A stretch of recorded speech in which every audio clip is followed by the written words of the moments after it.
Hi everyone. So in this lecture video, I'm going to show you how to calculate the producer surplus, the consumer surplus, and the total surplus after the tax has been imposed. Suppose this is our demand function, 80 minus 5p, quantity supplied equals to minus 20. This would be our supply function, right? Now we will find out the equilibrium price, that is the market price and the market quantity.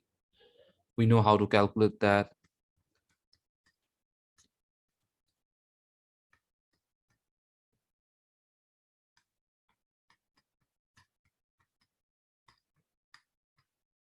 Plus 5p, then we have 10p equals to 100.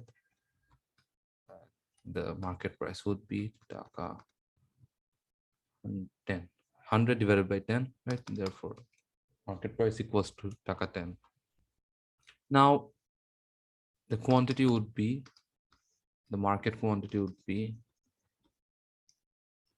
let me plug in this value of the market price in the demand function, 80 minus 5p. 80 minus 5 multiplied by 10. Then we have 30 units. Okay. So now we have the market price and the market quantity. We'll have to find out the maximum willingness to pay. The maximum willingness to pay, we know it's here would be, let's say, maximum willingness to pay should be 0 equals to 80 minus 5p. Therefore, p equals to 16. So this is the maximum willingness to pay. And what about the minimum willingness to sell or the economic cost? Then we can find that out using the supply function.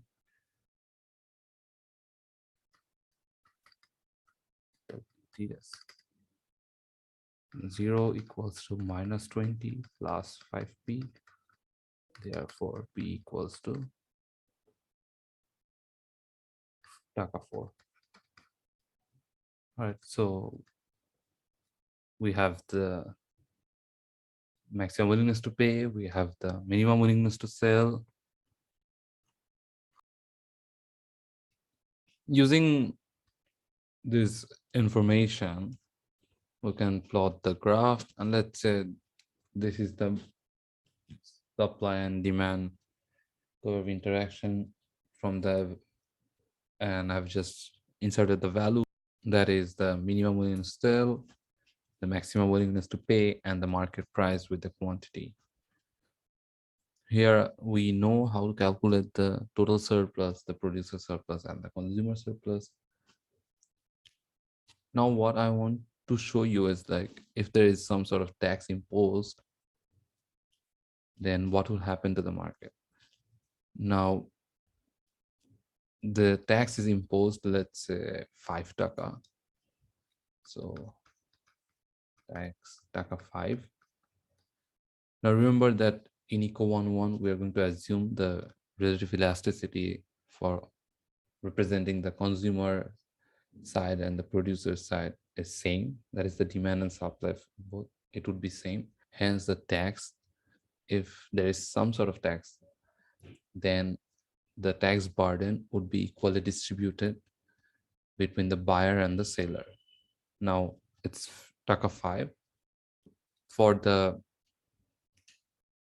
buyers, they'll have to pay 10 plus 5 by 2. 10 plus 5 by 2. So if you divide the tax per unit, that is 5 here, between the buyer and seller, then it is basically 5 divided by 2, right? So 2.5.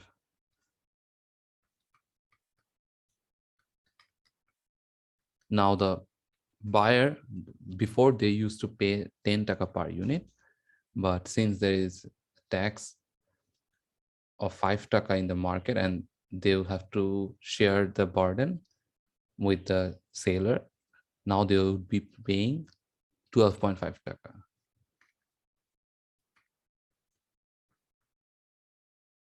Okay, so at 12.5 taka, what would be the quantity? You need to find that out.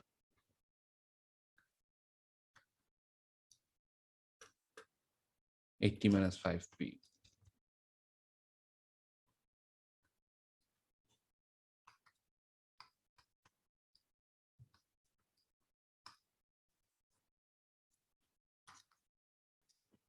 This would be 17.5 unit. Now, since there is a tax, 12.5, now 12.5 is basically the price now the buyers need to pay for this particular good in the market after the tax has been introduced. As the buyers are paying more than they used to, the demand, the quantity demanded would fall here, right? Basically, in the market now, 17.5 units have been bought. For this 17.5 units that have been sold in the market, how much the sellers have to sacrifice? That is, the sellers are also sharing the tax burden, and for each unit now they're receiving 10 minus 2.5, which is 7.5, right? So the buyers are paying more and the sellers are receiving less here. Okay, so this is what tax does to the market. The tax burden affects both the buyers and sellers. From here, we will have a new total surplus. As the tax has been introduced and people are consumers are paying more and the producers are receiving less, of course there would be some sort of economic welfare loss, because some buyers would leave the market and some sellers, that is, they would exit from the market, because the amount they're are going to pay or they're going to receive, like, does not match their maximum willingness to pay or the minimum willingness to sell. You need to calculate the tax revenue here. The way we do the calculation is simply the difference, that is the tax amount multiplied by the quantity. So as I said, so this would be the tax revenues, so this area. So it should be 12.5 minus 7.5 multiplied by 17.5 units, or 5 multiplied by 17.5. So this is your tax revenue. You should get 87.5. So this would be the tax revenue, the total amount that the government would receive from the market because of the regulation they have just introduced. And what about the total surplus? So this bit would be the total surplus. So here you will have a new consumer surplus and new producer surplus, right? New producer surplus would be this part between 7.5 and 4, and 17.5 would be the units that have been sold in the market, and the new consumer surplus would be this bit. Then the new total surplus is simply TS equals to the new total surplus would be the new PS plus new consumer surplus plus the tax revenue. I'm writing it in short, TR, so tax revenue. Okay, I want you to do the calculation. And what about the deadweight loss? Now, the deadweight loss is the economic loss because of some tax. Now, the deadweight loss, or DWL, let's say in short, is the old total surplus, right? Minus the new total surplus. This would give you the deadweight loss minus the new total surplus. This would give you the deadweight loss. I want you to do this calculation as well. And there's another way of finding out the deadweight loss. You can simply find out the area of this triangular area. Let's say this part. You say this is a triangle. Now, if you can find out the area of this region, this blue shaded region, then you can solve the value for the deadweight loss. So it should be half multiplied by 12.5 minus 7.5. 12.5 minus 7.5.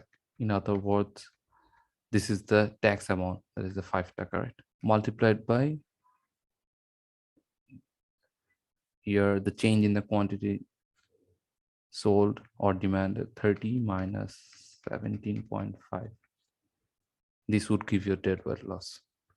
So this is how you can find out the values of numerous things related to the welfare and efficiency and the tax regulation. So you know how to calculate the new total surplus, the new producer surplus, new consumer surplus, the tax revenue, and also the deadweight loss.